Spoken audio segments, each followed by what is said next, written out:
Dividend stocks can be one of the best ways to build wealth in the stock market, but individual stocks carry a great amount of risk. Instead, finding some of the best dividend ETFs might be a better route to go because they can carry less risk. That's because an ETF, an exchange traded fund, has multiple stocks in one simple package.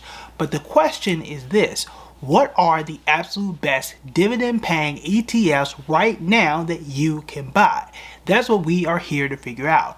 Let's go ahead and break it down. We're going to jump right into the list and not in any particular order. And if there is something special about it, I am going to call that out. So you want to put your listening ears on as we go through this. The first one is the Capital Group Dividend ETF. The stock symbol here is CGDV. CGDV. I gotta say it slow. At the time I'm doing this recording, it is up 12% in the last 12 months. I'm sorry, 12% in the last 6 months, and up 19% over the last year. The performance in and of itself is good, and it pays a 1.57% dividend yield altogether. So it has paid close to 2%, about 1.5%, and it's up double digits. Those two things combined make it a pretty good dividend stock. But things get better as we go through, and there's also a special ETF here as well. But we go from about 1.5 to 3% with this next one. We go to the Fidelity High Dividend ETF, and that is FDVV. And I'll have all the ticker symbols here on the screen. That one is up just 6% in the last 6 months and 12% over the last year, which is still very solid. And that one, again, is 3.16% dividend. So you're getting a much higher dividend for a lower annual return. Obviously, that return is not guaranteed. That is past performance. Doesn't predict future results, but it does give you somewhat of some context on what that fund has done. Now, overall, for all of these, I want you to take into context here. Yes, the market has hit all-time highs pretty recently. We don't know if that's going to be guaranteed moving forward, but with tariffs in full play and those things consistently changing and deals being made, people are going to look for something that is static, that is consistent, and looking for income as prices are rising. We're not expecting them to rise. They are rising right now. So dividend stocks and dividend ETFs are going to become more important. So finding an ETF that's paying 3% and has solid returns, that might be something that is extremely important. So put that one in your back pocket, put all of these in your back pocket, but especially that one, because 3% is not easy to find, especially in a good ETF that has also returned 12% within the last year. Because this next one has done something I have not seen, and that's the Franklin US Low Volatility Index Fund. Well, to be specific, is the Franklin US Low Volatility High Dividend Fund.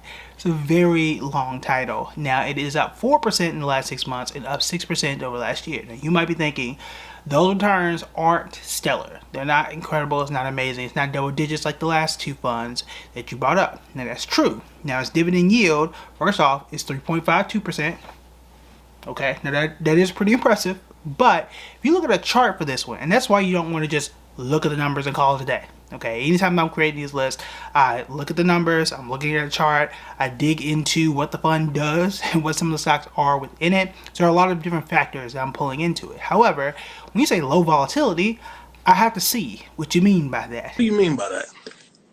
And the word volatility, for those that may not know, we're really looking for not a whole lot of swings, right? Especially early this year, we saw anytime we talked about tariffs or new trade deals or anything like that, the market could swing violently up or down. And what this fund is trying to do is give you a high dividend and keep this fund flat and predictable. Obviously, I can't guarantee that, but when you look at a chart for this, it is relatively flat. If you scroll back into the early part of this year, when the market was volatile, we had, hey, all-time high.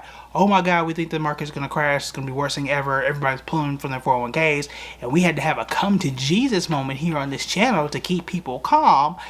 Funds like this were the place to be because you didn't have to worry about it as much. Now again, the point of this fund is not to get you 12, 13, 14, 15%.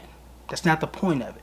Point of it is to stay stable, stay level, and pay a solid dividend. And it's hard to say that this fund isn't doing that. right? So add this one to your watch list. Again, they're all good for different reasons, but that one is very special. If you are someone who doesn't like to see those swings and you don't want to take crazy risk, this might be something for you. Now we move into the Vanguard section of the show. With the Vanguard Dividend Appreciation Fund, that one is VIG. It's up 3% in the last 6 months, up 10% over last year, up 3% over the last 6 months, right? But it is a dividend fund, so you're not supposed to see crazy returns. 1.72% on the dividend yield, which is solid. It's solid. I think the greatest thing here, especially when compared to others, is what you're paying on the expenses. We can do a whole video on expense ratios and what that means. Feel free to let me know what you think about that, because I don't know if we've done that in a while, but it is important to see what you're paying for these funds.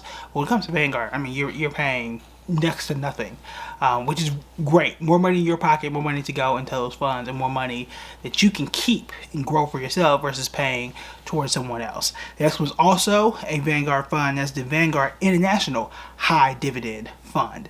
Now, or ETF to be more specific. The stock symbol here is VYMI. VYMI. Now, I put an asterisk here because not only is it up 15% in the last 6 months and up 16% over the last year, but before I tell you that, hit the like and subscribe button. I need you to do that. I need y'all to do that. Okay, if you made it this far and you ain't hit the subscribe button, we need to talk. If you have not done that, you hit me up in the comments and you tell me why you have not. Okay, now I'm serious. But on this particular fund, why I think this is special and important, up 15% in the last 6 months, up 16% over last year. It also pays a 4.16% dividend, which is the highest so far on this list, and it's an international dividend fund.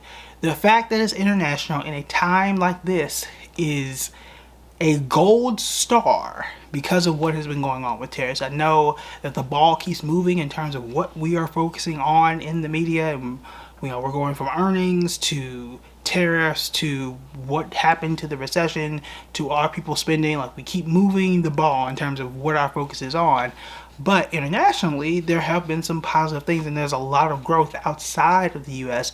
in terms of the stock market, even though right now the U.S. stock market is doing quite well. But I think you do want to consider diversifying. That's almost always been the case, but especially right now, don't forget, there are dividends over there too, and you might want to consider adding at least some portion of your portfolio over there just to have those checks and balances there. So the fact that both in the last 6 months and the last 12 months you're getting would have gotten double-digit returns, and you're getting that 4% dividend, that's solid. That's very solid and very hard to beat. Next one here is the Wisdom Tree US Large Cap Growth ETF. The stock symbol here is DLN.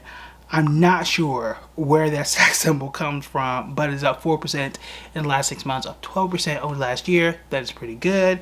And it has a 1.96% dividend. Anytime you see the words large cap, you pretty much know that's large capitalization. These are the biggest companies that you can think of that also pay a dividend.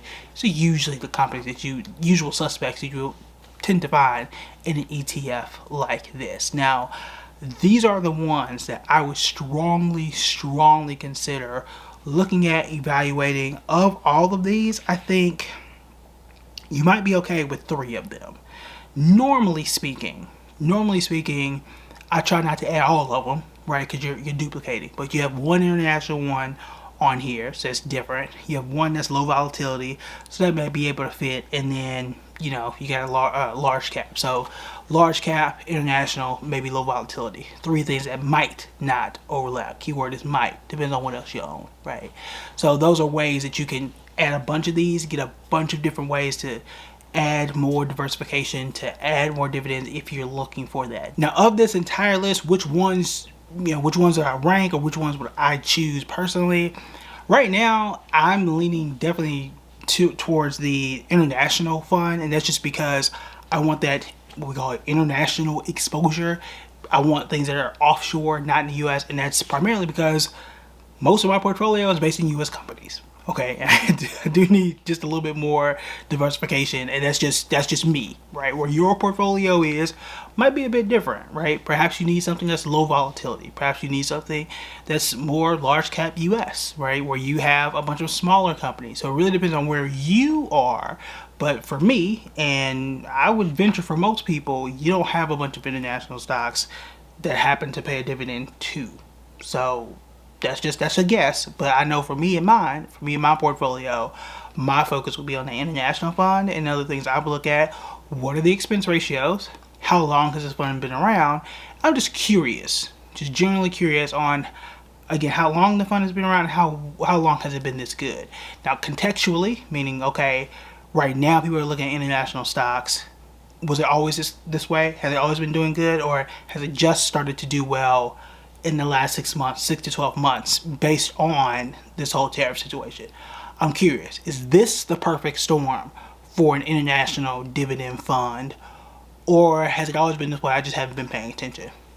Just questions out loud that I would be asking if I were to research more or double click into any of these ETFs. So things to consider. But if you want to look more into dividend stocks and things to consider investing in and adding to your portfolio, you want to check out this video right here.